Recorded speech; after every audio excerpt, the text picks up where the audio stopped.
Hey y'all, before we get started, if you're listening to this on Apple Podcast, would you mind pressing pause and going and giving us a rating, preferably 5 stars if you haven't already? It really helps other people find us and we would really appreciate it. We're always looking to find new listeners that may not have already heard of Appodlachia and may enjoy it. So if you could do that, we'd be so grateful. And if you're also listening to this, share it with a friend who you think might enjoy us too. We always want to find new listeners, and part of what helps us out with that is our current listeners showing so much support like you all already do. So we really appreciate that, and we hope you enjoy the episode.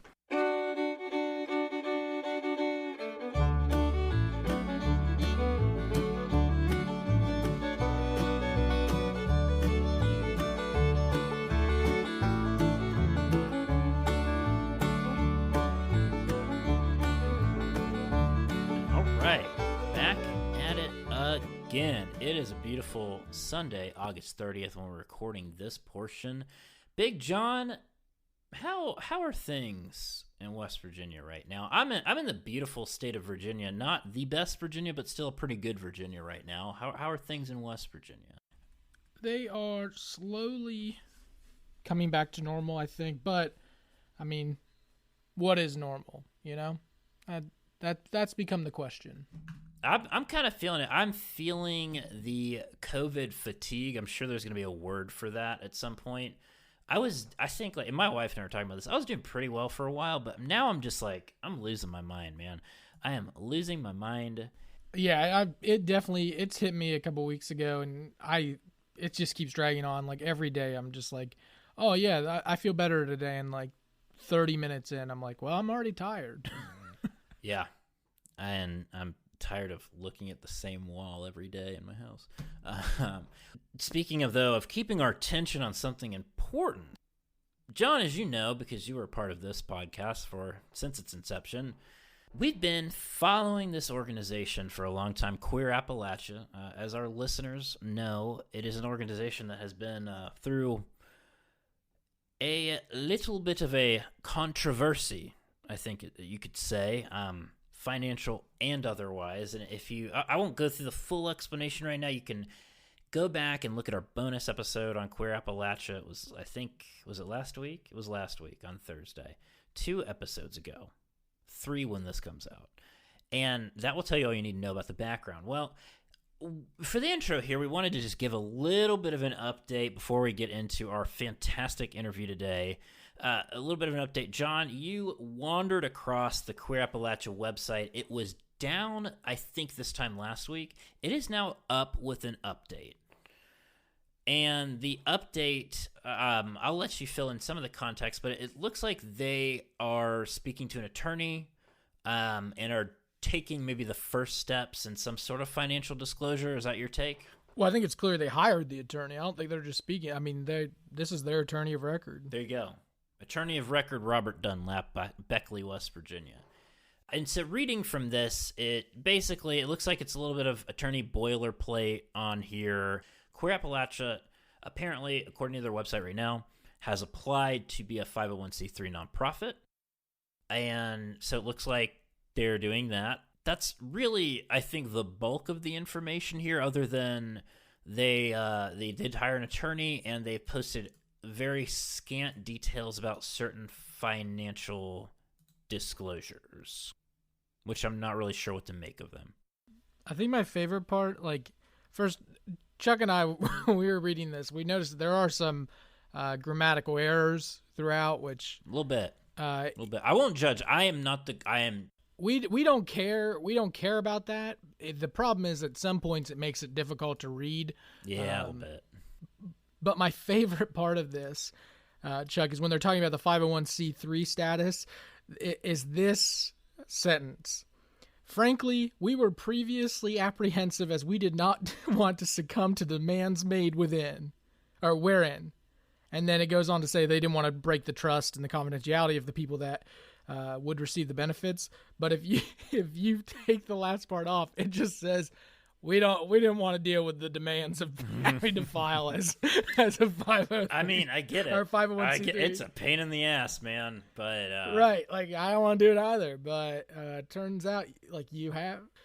This to me is obviously, I mean, everybody who reads this is going to say the same thing. It's not enough, and I hope that this isn't the stopping point for Queer Appalachia. I think with at least this podcast, we'll reach out to the attorney who is representing Queer Appalachia, because I mean, in it says anything that you want to know about essentially regarding funding sources, budgets, or expenditures. Which, Chuck, I don't know if this means what they think it means, because when I read that makes me think that they have that on hand. It certainly does. I mean, so I think our inquiry will be regarding all of the above. Yeah, I mean, which again just makes you go, wait a second. If you have this and you're really saying like, we want to prove that we did no wrong, then release them. Like, it's really, you own your website. You can put up anything you want. Put up some documents. Show us what you have. Like, I get it. Like, they had to be careful, and obviously with an attorney involved, they're taking this very seriously, which is good for them. But on the other hand, they can't expect showing, 1, 2, 3, 4, 5, 6 things or so. Actually, it's just 4, because the sentences above them and below them don't mean anything. So there's actually only 4 different campaigns that they're talking about that they say are paid in full, but the last 2 don't even mention how much money is going into that. Only the first 2 do. So it's very vague. It's boilerplate. It is exactly what Chuck and I expected. Unfortunately, they have a long way to go, and this is not going to be one. This is definitely not going to be one of those things that this isn't going to work out for them if this is all they've got. I will say, though, I did want to point out that my favorite sentence is, with respect to specific allegations that have been lobbed in the direction of our organization. Oh, yeah. In the direction, huh? No. That's how you took that entire Washington Post expose? In the direction? Okay, fair enough. Yeah, I want... Okay, so that's like saying... I don't know how much you followed baseball growing up, but do you remember the pitcher Randy Johnson? Oh, hell yeah. Randy Johnson, long hair, played for the Seattle Mariners. I freaking love Randy J. Right. Well, it would be like saying that Randy Johnson lobbed the ball at that bird that he destroyed.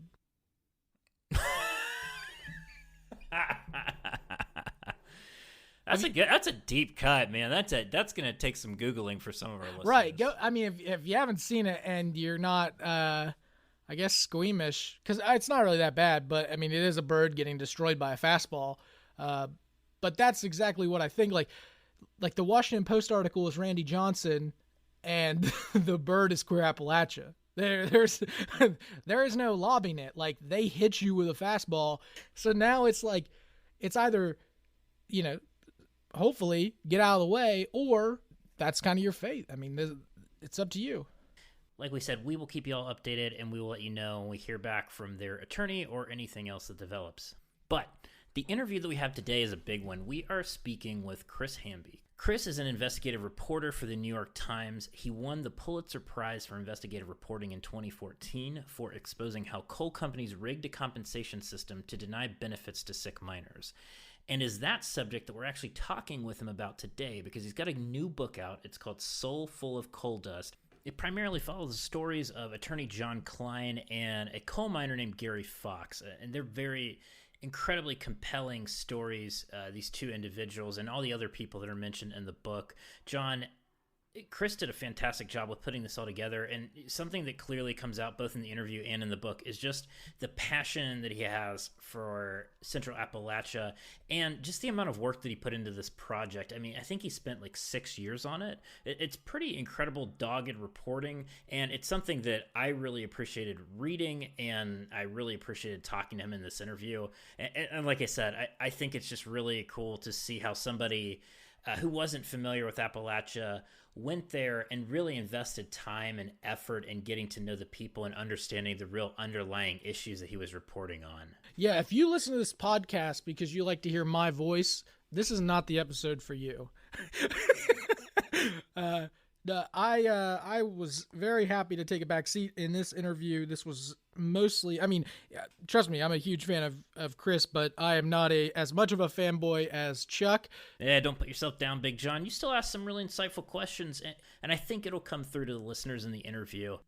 Well, we hope you all enjoy, and I think that you all really will enjoy this interview. And there'll be information both in the show notes and at the end of the interview telling you how you can get Chris's book and how you can support a local bookstore while doing it. But without further ado, here is our interview with Chris Hamby.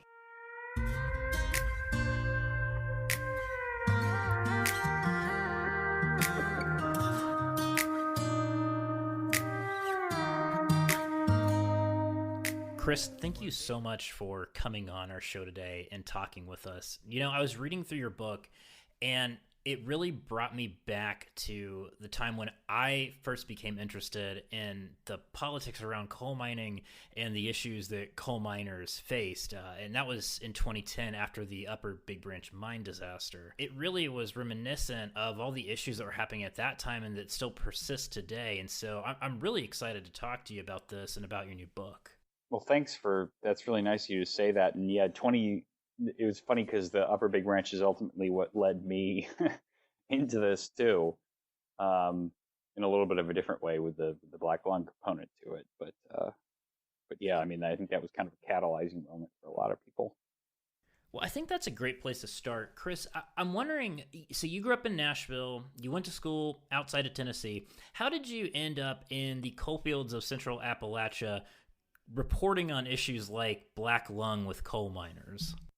Yeah, so I was fortunate enough to my first job out of graduate school. I had a job on the at the Center for Public Integrity, which is a nonprofit investigative news outlet based here in DC, where I am.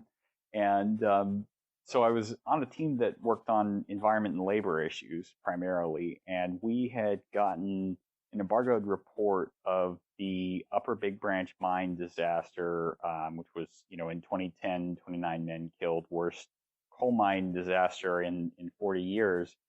There was a report that had just was about to come out by a task force appointed by the governor, and we knew that we and a few other news organizations had gotten advance copies, so we were looking to do something different in our story about it. And we noticed that there was one page in that report that just sort of as a sidebar mentioned that they had done autopsies on most of the men who were killed, and there was a really disturbing prevalence of black lung among them, including among young miners without a lot of time underground.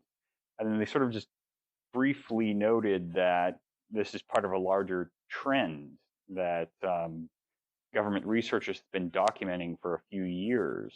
And that was shocking to me. I didn't know that. And so we ended up then deciding, well, we need to do further reporting. And so down the line, we teamed up with NPR and went to Appalachia to try and figure out what was going on here, why this disease was surging back after 50 years after it was supposed to have been eradicated. Right. And to your point on eradication, I'd be willing to bet that most people would think that black lung is largely eradicated. And I think it's often looked at as this archaic illness that, is exclusively to one profession, coal mining, and that through time and innovation, it's largely been eradicated. And so I think that's one of the things that was most startling about your book and about your reporting is that really it isn't. And really, it's a lot more than that. I think that's a great segue to your reporting on this issue. And I was wondering if you can kind of walk us through how you first got involved in covering the issue of black lung and miners having to essentially fight the companies that they worked for to get access to federal benefit. Yeah. So it was while I was doing this reporting in Central Appalachia, so kind of a triangle there of southern West Virginia, eastern Kentucky, and southwestern Virginia, where this resurgence of disease has been the most extreme. And while talking to a lot of miners, clinic workers, their advocates, doctors, and stuff like that, we we heard a lot of concerns about the black lung benefit system, and this was set up at the same time as the landmark 1969 legislation that implemented the preventive measures to intentionally, intend to sort of eradicate the disease over the coming years, and then it created this benefits program that would, in the meantime, provide modest monthly payments and medical coverage to people who got the disease, until we finally achieved eradication. And there were so many people who were so incredibly frustrated with this benefit system, and they were describing all of these injustices and seemingly boggling outcomes for guys that just so obviously were extremely ill, and their doctors had diagnosed them and were treating them for black lung, yet they were denied benefits or their claims were dragging on for years and years.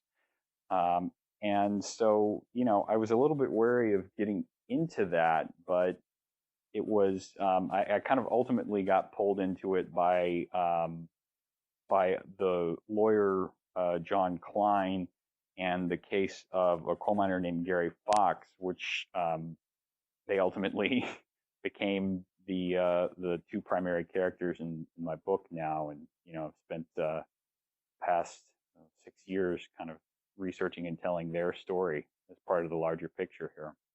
Yeah, and so I found that to be a really interesting aspect of your book. It follows these two people, John Klein and Gary Fox, both of which are fascinating individuals with really compelling backstories, each to their own. I was wondering if you could tell us a little bit about these two people and how you got connected to them. Yeah, so Gary was born in basically what had been an old coal camp in southern West Virginia, in the area that's now Beckley.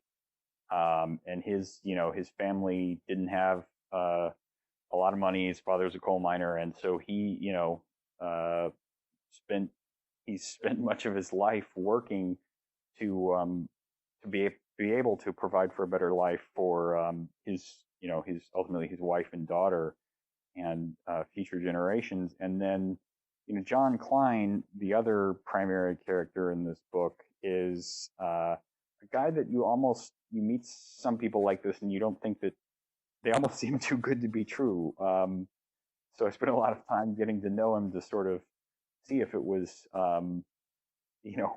what the real deal with him was. But he came from a small town near, not far from Buffalo in New York. And he was an idealistic, young, volunteer community organizer who went to the coal fields of southern West Virginia in 1968 as part of the War on Poverty. And he ended up staying and ultimately became a carpenter, and then started his own home building business that would pretty much exclusively build houses for people of modest incomes who qualified for a government low interest loan program there in the area.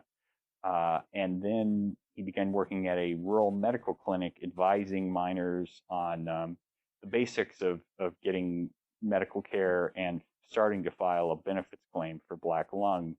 And it was there that he started to see what he felt like was a bigger picture of withholding of evidence in really critical ways, in cases that really harmed a lot of the miners that he was working with. And he started taking on coal companies in these cases as a benefits counselor, just a lay representative, which, most people felt like that was crazy to do that. You couldn't even get lawyers to take these cases, and you still have a hard time doing that. And as he started to learn more, he decided ultimately that he needed to go to law school and to be able to represent these guys properly. And so he went to law school at age 53 and came back out and has been practicing black lung benefits cases since. And it was shortly after that he met Gary Fox and took his case. And so the book is really about the way that their two lives intersected in this really consequential case with some serious implications for not just Gary and John, but for a lot of other miners as well. It really feels like John felt like he had a calling to this type of work, especially because it's very thankless work, and it seems like there's not really a lot of incentive for attorneys to take on these cases. I mean, they take so much time; they're so complicated, and that's kind of part of the problem. And it's really what you've been highlighting in your reporting, that it's an extremely complicated federal benefit system to try to collect black lung benefits, and there are just so many complex legal mechanisms that essentially set the coal miners up for failure in many ways. I'm wondering if you could maybe give our listeners a 30,000-foot overview to this system and some of the problems that you found. Yeah, it is kind of a bizarre system that is, it's not like, it's one of the very few federal workers' compensation type programs, but it's in some ways the worst of all worlds for the coal miners themselves trying to win their claims, because the basic idea of a workers' compensation system, of course, is that it is slightly easier for the worker to prove the claim, but in return, the amount of money that they get in return is much lower than if you had the right to just sue your employer in civil court. So they're not able to, I mean, we're talking about monthly payments here that ultimately are between, even now, about, 700 and a little over $1,000 a month. And that's even if you have up to 3 dependents. And then medical coverage for treatment related to black lung. But, so the coal companies get the liability cap that is sort of the beneficial part to them of a workers' comp system, but the rules and the resource disparities and the way they treat these claims have tended to be more like high stakes civil litigation where you're fighting over millions and millions of dollars. And as a result, it's almost acted as a deterrent for miners from even filing claims. In some cases, it is just, you just talk to people in the coal fields, and there's almost a sense, at least there was years ago, that it was futile to file a claim because companies had vastly superior resources to go out and get a lot of expert reports or expert reports from the most highly credentialed doctors, and a lot of times miners were not even able to find a lawyer to take their case because the legal fees in this scheme are severely capped. So it is much less appealing than, even far less so than a typical civil lawsuit, and even less appealing than a lot of Social Security or other sort of workers' comp type cases. So it really is just a horrible situation that miners face when they're in this system trying to win what are ultimately relatively modest benefits. Right. And so it really, I mean, it tees up the situation of like you have, it kind of seems like this chips are really stacked against the miners in this, because you have people probably who are literally hacking up like black stuff coming from their lungs, like they're so sick, and a federal system set up to help them deal with that and not have to work in the mines. But yet the way the litigation system is set up, and I think John and I could probably speak to this too to some extent, because we've both, I think, witnessed it in law school and working as law clerks, of just how there's so much incentive to just like drag out lawsuits as much as you possibly can and force the party with less money to kind of end the lawsuit or bleed them dry, one or the other. And it certainly seems like that's one of the situations at play here. And I'd also note that another key component of this system is that you can't settle. There are no settlements. So these cases tend to drag on for a very long time, and it is not uncommon for the miner to actually die while the claim is still ongoing. That obviously, in a very, in sort of a cynical way, is beneficial to the coal companies to drag it out for as long as possible. Yeah, and one thing that we talked about on the show before is there's some like perverse incentives for coal companies to maybe not do the right thing sometimes. For example, the lead up to the Upper Big Branch mine disaster, I believe it was found that it was cheaper to pay a safety violation fine if you were a coal company rather than to actually fix the problem that caused the safety violation, which obviously is a really bad thing and something that you certainly wouldn't want to incentivize. And it seems like with this, it's almost more beneficial for the coal companies to just fight the black lung claims rather than capitulate and give in. And, it seems like John Klein, in some ways, is sort of a lone wolf fighting the good fight to try to reform this process and help these miners out. I'm wondering if there's other groups or there are other organizations, maybe it's unions or whoever, who are helping in this fight or who are working also to reform this process. Yeah, and it's funny because John will be the very first person to, if you were to put that question to him, he would absolutely say, "Oh, no, no, no, there are all these other people," and he is extremely self-effacing.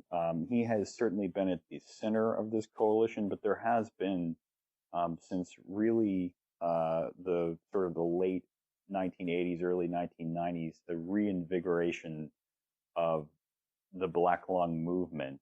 And it has never been a very large one, but it has always been a scrappy coalition of miners and clinic workers and doctors and very few lawyers. There may be a couple dozen to 30 lawyers who will take these cases probably nationwide on a consistent basis.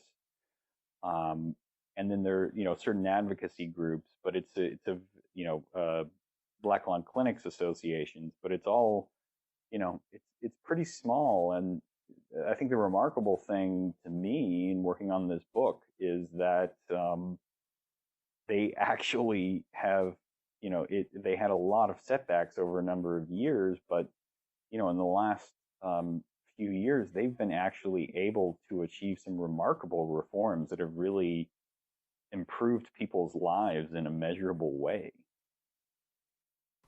Right. Yeah, and it's because of people like that that these reforms are able to take place. I think because, like you mentioned, John Klein, nobody wanted to do the job that he was doing, and it shows that like that kind of perseverance does, I think, have a really important impact.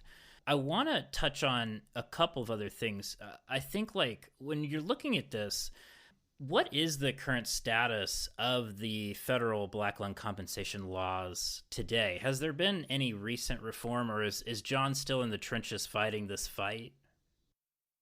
Well, John is still in the trenches, but he has conceded that he believes that with the recent reforms, and there were a series since from 2014 really through around 2016 or so, and we're starting to see the effects of those now.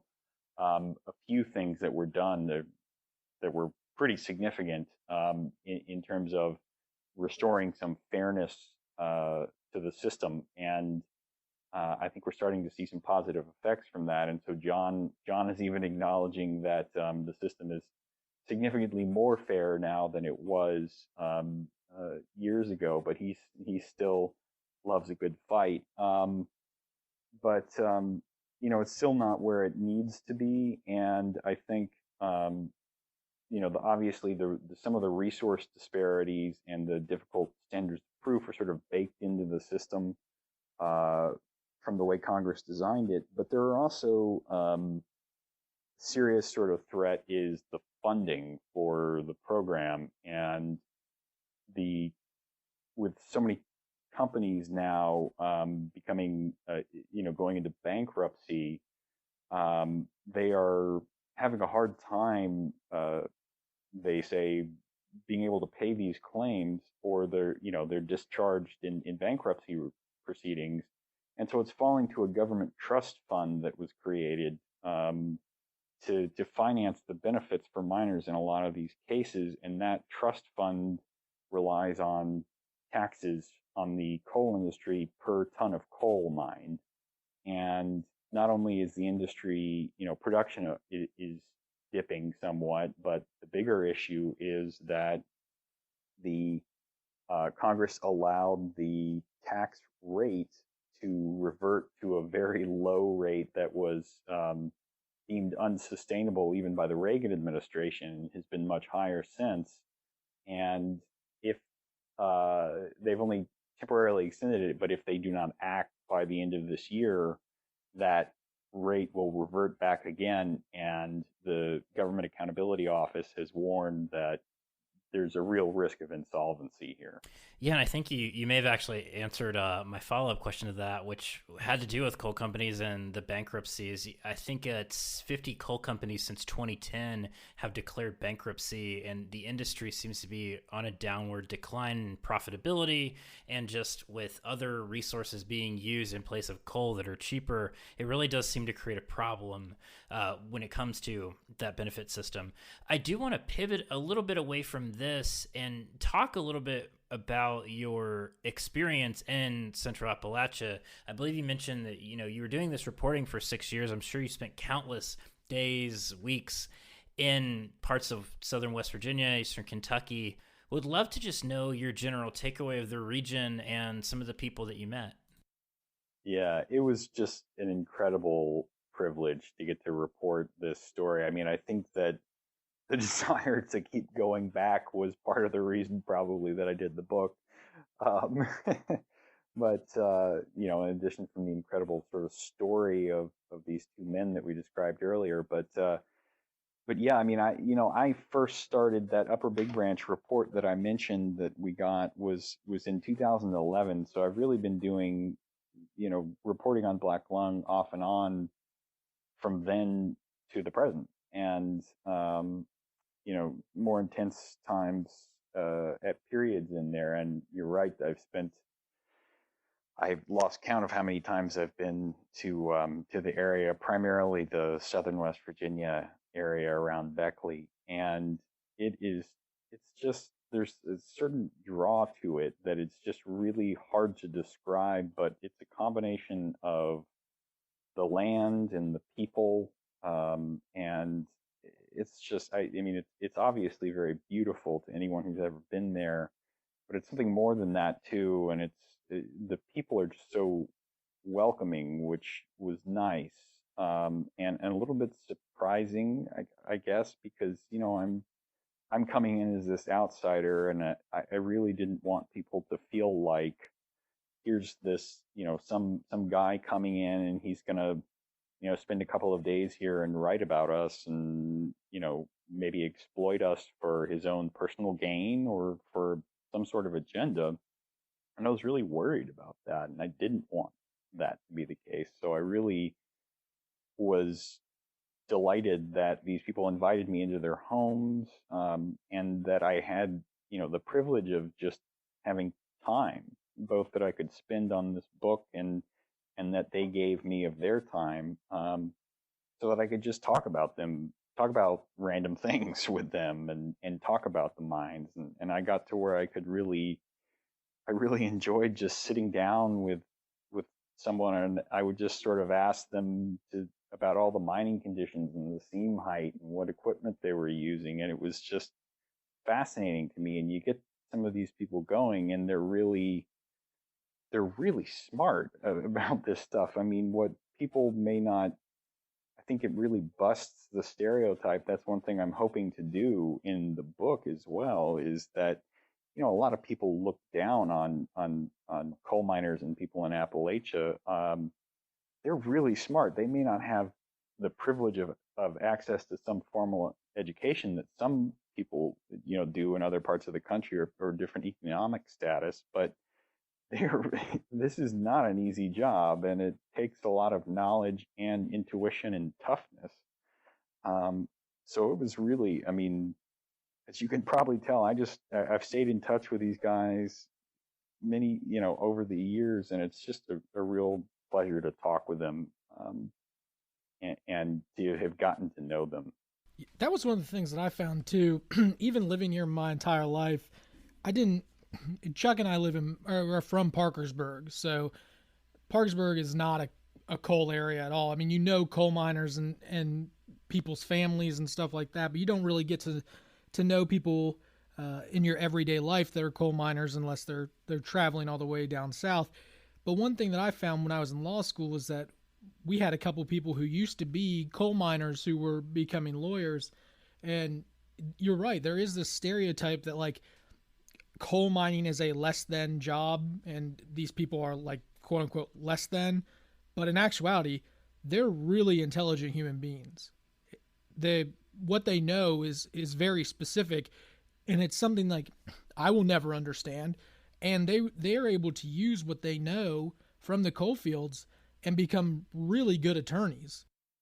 And it's another interesting thing is that, I think that also carries over into John Klein would talk with me a lot about his background as a carpenter, really informing his work as a lawyer. And I think that was why when he started, he's really waged a 15 to 20 year battle with the largest law firm for coal companies in a lot of these benefits cases, and about he believed that they were withholding evidence. And the reason he was doing that when not really anyone else, or almost no one else was pursuing that line of inquiry in these cases was because he just said that he fundamentally saw cases a different way, from looking at them, through, as he put it, sort of the eyes of a carpenter, sort of looking at the larger picture, not only what's there, but what isn't there, what's slightly off, what is missing. And he had kind of this vision that enabled him to approach cases in a way that was different than a typical lawyer would have. And it really led to some pretty remarkable reforms ultimately. Yeah, it's crazy too, because I read a lot of your writing, and essentially I found this to be so, and Chuck, you can tell me if I'm wrong, I found this to mimic and almost look identical to the C8 stuff that happened in Parkersburg when it comes to a major law firm withholding evidence or trying to get people to essentially quit their lawsuits by either sending them as much as they could to create a time issue, by doing every motion that they know in the book, any type of rule that they know that they can extort to essentially drive up cost. That was a huge issue when it came to C8 and DuPont. And so when I'm reading your stuff, I just keep flashing back to that and essentially seeing West Virginia kind of get screwed over twice. Well, yeah. And I think, if you talk with the coal companies, they would certainly say, we're defending ourselves because this could be an expensive claim, and it's our right to do that. But it's certainly, not necessarily an approach that's unique to the coal industry in this specific scenario. But I think what is a little bit different is what results from it because of the way that the black lung benefits system is set up. It really accentuates sort of the resource disparities and the difficulties in winning claims, and really sort of pumps up the incentive for just fighting very hard for a very long period of time. So I would say maybe the corporate approach is not necessarily that different to your typical case, but the injustices that can result in this sort of unwatched system are kind of exacerbated in a lot of cases, just because of the way it has evolved and was created. Yeah, I realized too, whenever you were talking a few minutes ago, you said there's only a handful of attorneys in the country that will take these types of cases. And then it hit me that one of the attorneys who will take this type of case is running for attorney general in West Virginia. So he currently is not accepting these cases, obviously. So that's one less attorney that's taking them. And so I tried to look it up while we were doing it. You're right. There are very few attorneys that are willing to take this on. And I guess I understand why, when I hear all of the challenges that they face. A big thing I guess I want to ask is, so I'm going to incorporate this to the C8 thing, but not with what I talked about earlier. But one big thing that happened in Parkersburg was that when somebody would sue DuPont, for instance, people would be pissed at them, essentially. They'd be extremely upset. They'd say, how could you do this? All of these other things. Was that any type of a narrative down there when these lawsuits came about against coal companies? Did people kind of put blame on the coal miners at all, or did they see it as, this just issue? I don't think that it has come up as much in the black lung claims context, and I think that's largely because these claims are just so hidden.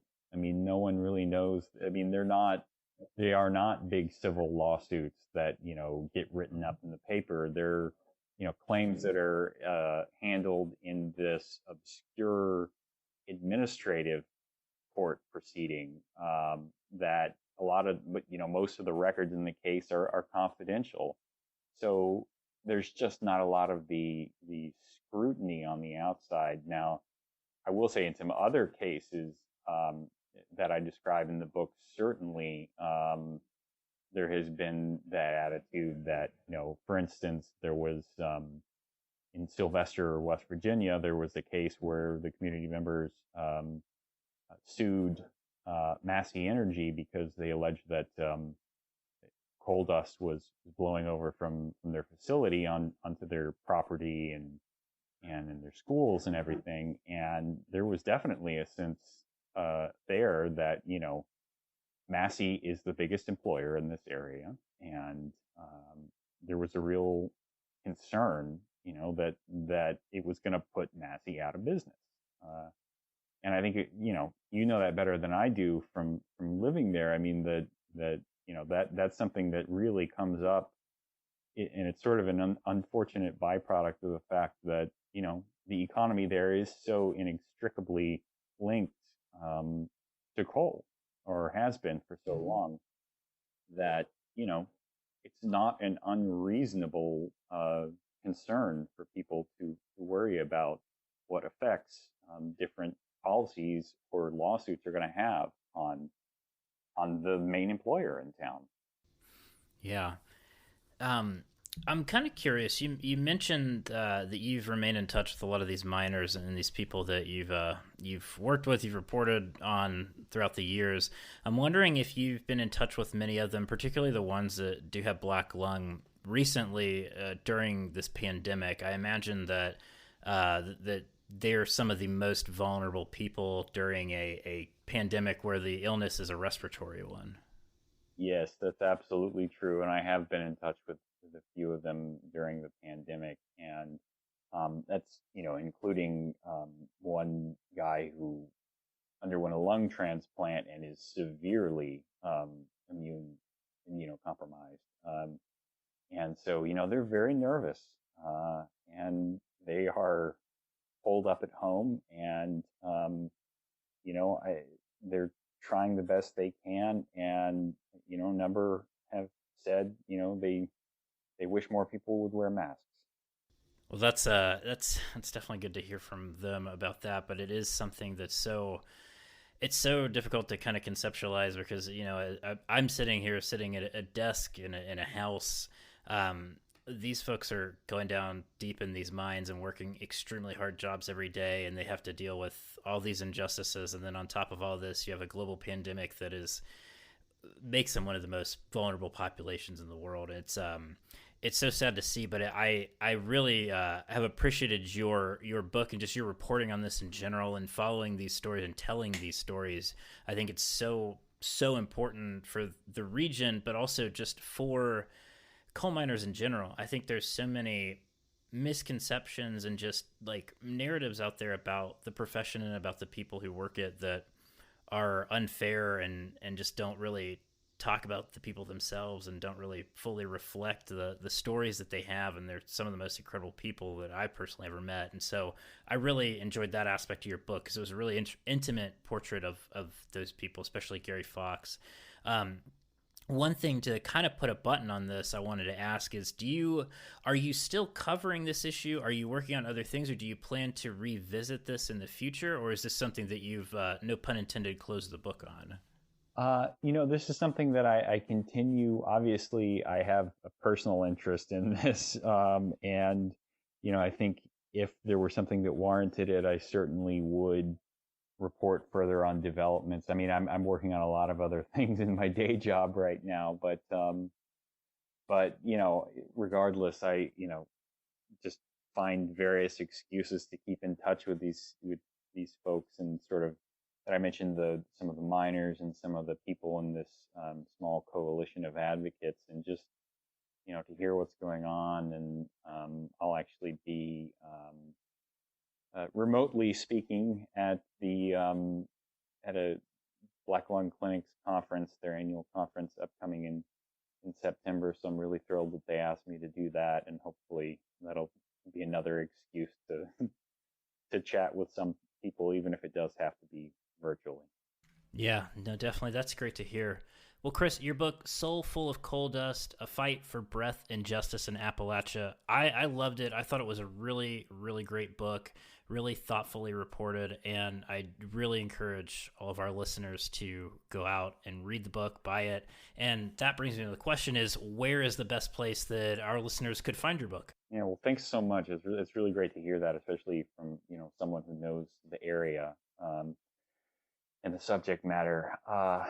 It is available online and in stores. You can order it obviously on Amazon. You can also check out bookshop.org is a site that can connect you with your local bookstore. And also, if you order through them, they will provide a portion of the proceeds to local bookstores. So if you are so inclined, it might be great to support your local bookstore, especially during these difficult times during the pandemic. Chris, I really appreciate you coming on the show and talking about this. This is so important and something that I know a lot of our listeners care a lot about, and I hope that they'll buy the book and read it because it's really great. And I really appreciate you coming on the show, so thanks so much. No, thanks so much for having me. It's been a pleasure talking about all this with you.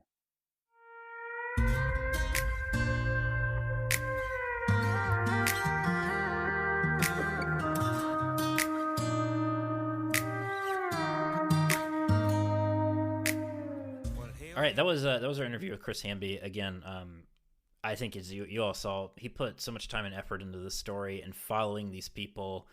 These coal miners, John, as I'm sure you're aware, are people who work one of the hardest jobs, if not the hardest job in the country, and really kind of a thankless job too. For all the work that they do, they have to put up with so much crap, whether it be from other people, whether it be just from the conditions they have to work in, or whether it be from what Chris was talking about, this federal system that just works against them and not for them a lot of times. It's really sad to see, but it's really great to see someone so dedicated to telling their story and shining some light on this. Every time we talk about coal miners, it's really hard for me not to do like a stump speech because, well, and I'm being serious. It's the only reasons like talking about coal miners was always my favorite thing because they're the people who I think are the most down to earth and the ones who actually will have a real conversation. I mean, yeah, there are other groups out there that want to hear what you have to say, but there's no one like a coal miner. Whenever you say something, they're going to ask you if you're being real. And that's what I love about it. Yeah, so that was our interview with Chris Hamby. We really hope you enjoy it and highly, highly encourage you to go out and get his book and read it for yourself. You won't be disappointed. But moving on to our last segment of the show, and the one that some people always look forward to. It's that segment of the bovine variety where John, every week, details something that grinds his gears, that burns his cookies, that gets up his goat, that puts a bee in his bonnet. Yes, ladies and gentlemen, returning champion 18 Husky himself, Big John Eisner, back with Beef with Big John. Ladies and gentlemen, live from Parkersburg, West by God, Virginia, it's the 18 Husky himself, Beef with Big John.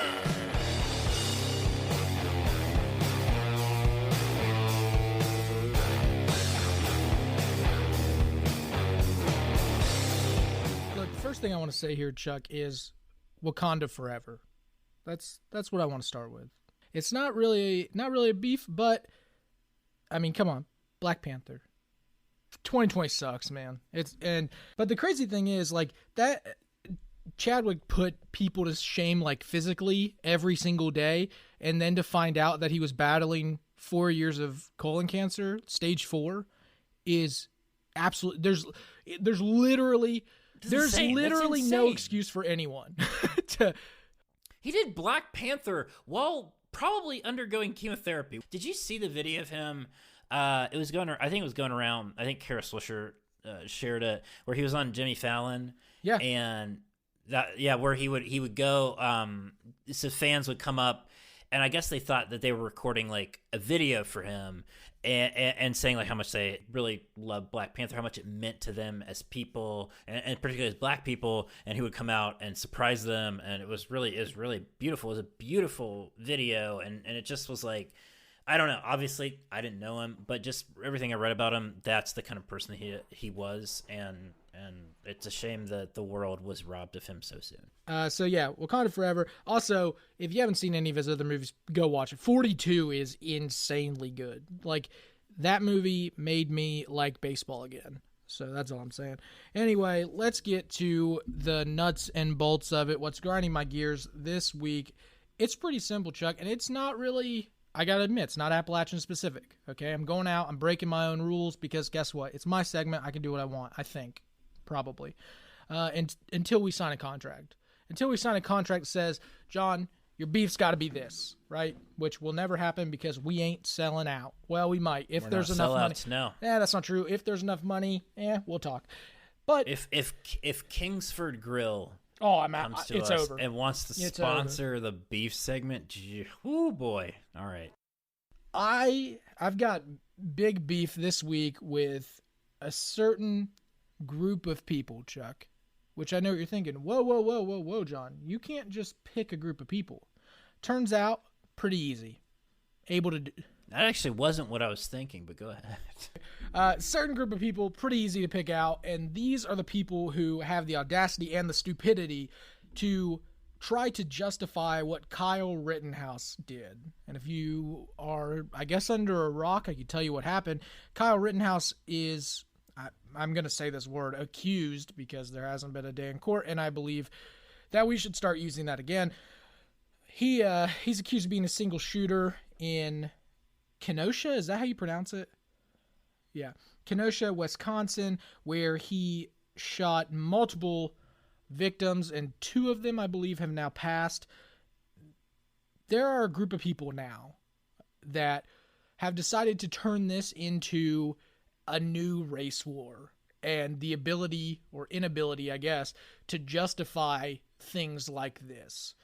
People, if you go to any comment section, really, they'll talk to you about, you have 2 sides. One is, this guy is obviously a racist who showed up wanting to shoot somebody. You have the other side who says this is a guy who believes in the Second Amendment and is trying to protect property. Those seem to be the 2 competing arguments here. One is okay. I think the racist showing up to shoot somebody is pretty legit. The other one is total bullshit. Kyle Rittenhouse was a 17-year-old who had absolutely no reason to be there that night, except for the fact that he wanted to shoot somebody. And he made that pretty clear by pacing up and down, holding an assault rifle. And the big thing here, Chuck, is that Kyle Rittenhouse, as a 17-year-old who actually didn't even live in that state, didn't have any ownership of property. He had nothing to protect, Chuck. Nothing at all. He showed up wanting to kill. That's what these guys do. Do you, Chuck, real quick, when there's a protest, right? Let's say there's a protest that you hate. You fucking hate it. I cussed. You hate it. What do you do? They're in your city. What do you do? I typically just ignore. Right. You don't show up with an assault weapon trying to do anything to make these people stop. You're right, I don't. That certainly is not my first inclination, nor my 31st. It should be no one's inclination. And second, I believe that anybody that does this, that shows up to these protests holding these weapons only shows up for one reason. And that's because they want to shoot someone. That is their goal. Their goal is not to protect anything. Their goal is to shoot somebody. And they believe at this certain point that they have the justification to do so. And to be fair, there's a bunch of people saying that they do. Kyle Rittenhouse, there's also another video going around. I don't know if you've seen this one, Chuck, where he sucker punches a girl. So my whole point is, like, those type of people have one thing in mind, and that's to hurt other people. That's it. That's all they've got. My big issue, going besides everything I've already said, is that the main argument that what I like to call racist like to use when you look at them trying to justify the murder of black people, they try to say, well, look at their criminal record. Look at what they've done. Well, if you look at what Kyle Rittenhouse has done in his short 17 years, he has a criminal record. Go back, look at his records. Stop justifying a guy who already, if your argument is that these people have records, he does too. And he's only 17. He's a bad guy. It sucks. As a 17-year-old, you only wish that these kids could be okay. Kyle's not. He shot 2 people and killed them. Point blank. And the thing I think that pisses me off the most about the media coverage of this is that it took me, Chuck, Googling who was killed by Kyle Rittenhouse to find out the names of the people. All of the media coverage is about Kyle himself. I don't give a shit about Kyle at all. I wait for the day that he rots in prison because of what he's done. But unfortunately, in this country, I now have to worry that he may not. Yeah.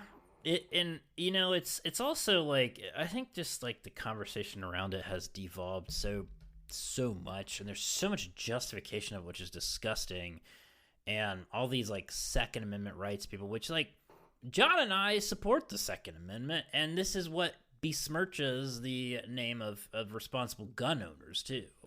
Right. This makes gun ownership look stupid because it makes Kyle the front of it. It makes him the face of gun ownership. That's what it does.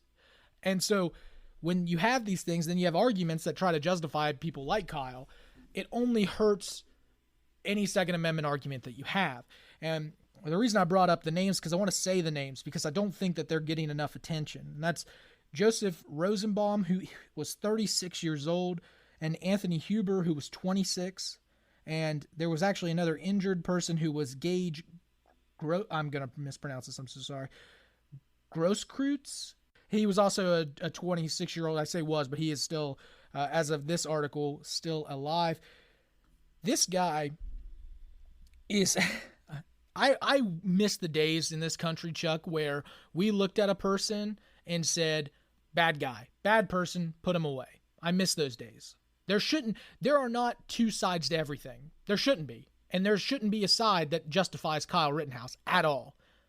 I'm so sick of people saying, well, look at this. There's a picture of him cleaning up graffiti. I don't give a shit. He still shot 2 people, Chuck. That's it.